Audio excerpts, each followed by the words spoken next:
আমরা কেমনে আল্লাহরে মহব্বত করার তো কোনো সিস্টেম আমাদের জানা নাই।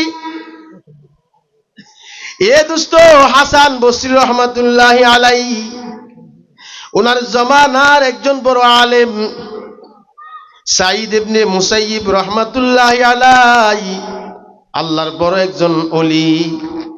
ওনার একজন গোলাম বান্দি, মহিলা বান্দি খরিদ করে আনছে, কালা বেডঙ্গা, দেখতে সুন্দর না।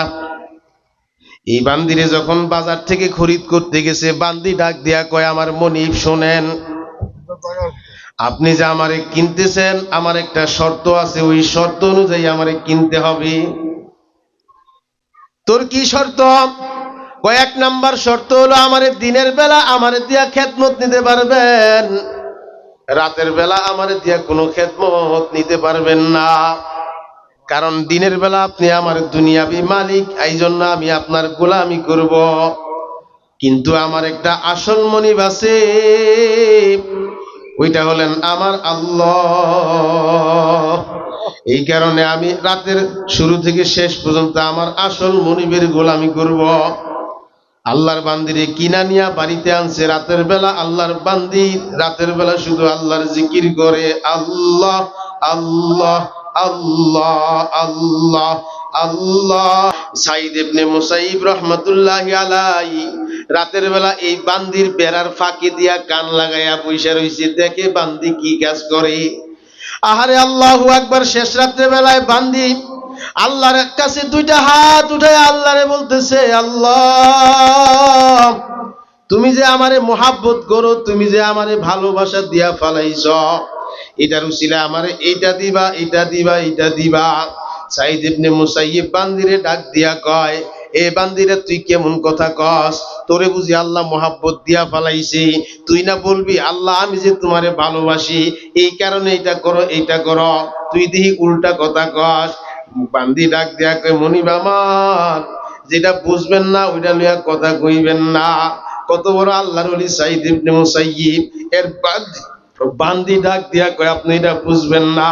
কয়, আমারে বুঝায়া কয়, আমি হইলাম চর্মচক্ষুওয়ালা মানুষ, আল্লাহরে কোনোদিন এই চক্ষু দিয়া দেখিও নাই, আল্লাহরে কোনোদিন কথাও বলতে পারি নাই, আল্লাহরে চিন্তা ভাবনাও করতে পারি নাই। আমার কল্পনা, আমার দেহ, আমার এই পঞ্চ ইন্দ্রিয় দ্বারা আল্লাহরে আমি অনুধাবন করতে পারি না। তারে আমি কেমনে মোহাব্বত করবো, কেমনে ভালোবাসবো? আপনি কি কোরআনের আয়াত পড়েন নাই? ইউহিব্বুকুমুল্লাহ, আল্লাহ তোমারে মোহাব্বত করব, আল্লাহ তোমারে ভালোবাসব, আল্লাহ মোহাব্বত করবে। আল্লাহ মোহাব্বত করছে দেখে তো কোরআনের মাহফিলে আসতে পারছেন। কথা বলেন ঠিক কিনা? এ আমার বাবাজিরা শোনো, আল্লাহ পাকের মোহাব্বত, ইশক, ভালোবাসা, আল্লাহর সাথে বান্দার সাথে একটা গভীর সম্পর্ক আছে। আমার আল্লাহ সারাদিন বান্দার জিহ্বার দিকে তাকায় থাকে। আমার বান্দা কখন আমার একটা ডাক দিব।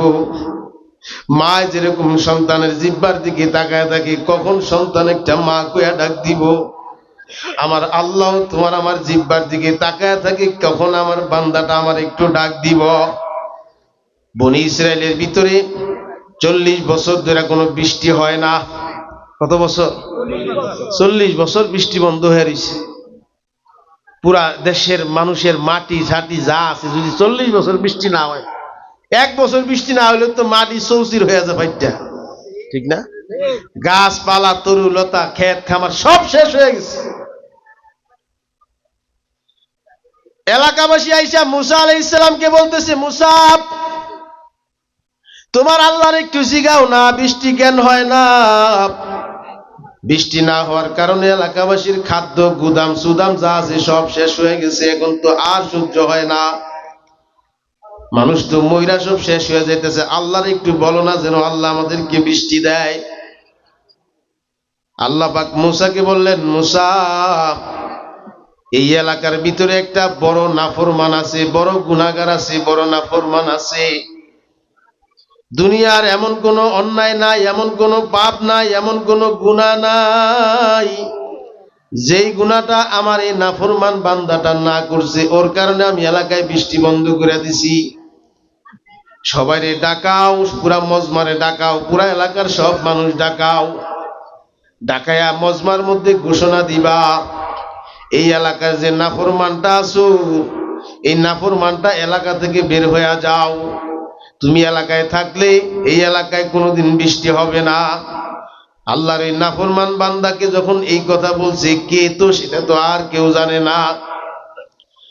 আল্লাহর এই নাফরমান বান্দার সাথে সাথে আল্লাহরে ডাক দিয়া কয়, আল্লাহ, আমি তোমার নাফরমান বান্দা, তুমি এতদিন আমারে গোপন রাখছিলাম, আজকে যদি আমি এই মজমা থেকে বের হয়ে যাই, তাহলে তোমার একটা নাম আছে সাত্তারুল উয়ুব।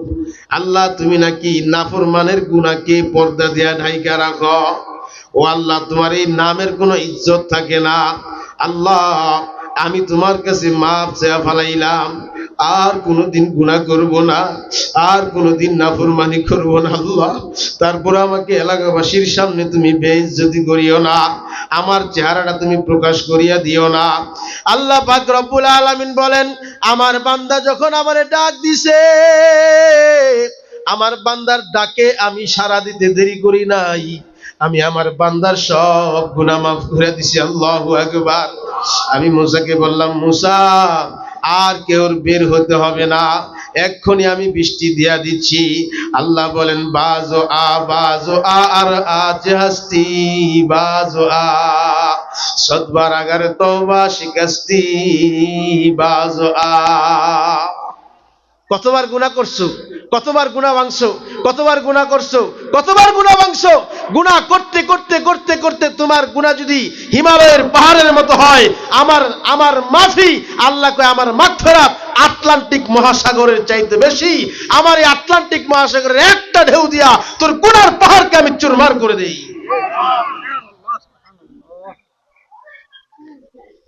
এ দোস্ত, আমি আপনাদের সামনে সূরা ওয়াইলুল লিকুল্লি সূরা হুমাযা তিলাওয়াত করছি। এই সূরার উপরে কিছু কথা বলে আমি বয়ান শেষ করে দেব, লম্বা বয়ান হবে না। আপনারা অনেক সময় লম্বা চূড়া বয়ান শুনছেন আমার আগে। বাংলাদেশের ভিতরে যদি 10 জন আলেম হিসাব করেন, বড় আলেম, বড় মুহাদ্দিস, বড় শাইখুল হাদিস, এর ভিতরে একজন ইনি বয়ান করছেন। আল্লাহু আকবার বলেন। বাংলাদেশের সবচাইতে লেখাপড়া যে মাদ্রাসায় ভালো হয়, ওইটার নাম হলো ঢালকানগর মাদ্রাসা। ওই মাদ্রাসার শাইখুল হাদিস। আল্লাহু আকবার। কিন্তু আপনারা বুঝেন নাই, এই কারণে দেখছি আমি আশেপাশে মানুষ ঘুরছি, এই কারণে বলছি পরিচয় জানলে তার হুকুম মানা সহজ। বড় বড় আলেমদের কদর করবেন, আল্লাহ ইজ্জত বাড়াইয়া দিবে। আমার ভাইরা, আল্লাহ বলতেছেন, ওয়াইলুল লিকুল্লি হুমাযাতিল লুমাযা,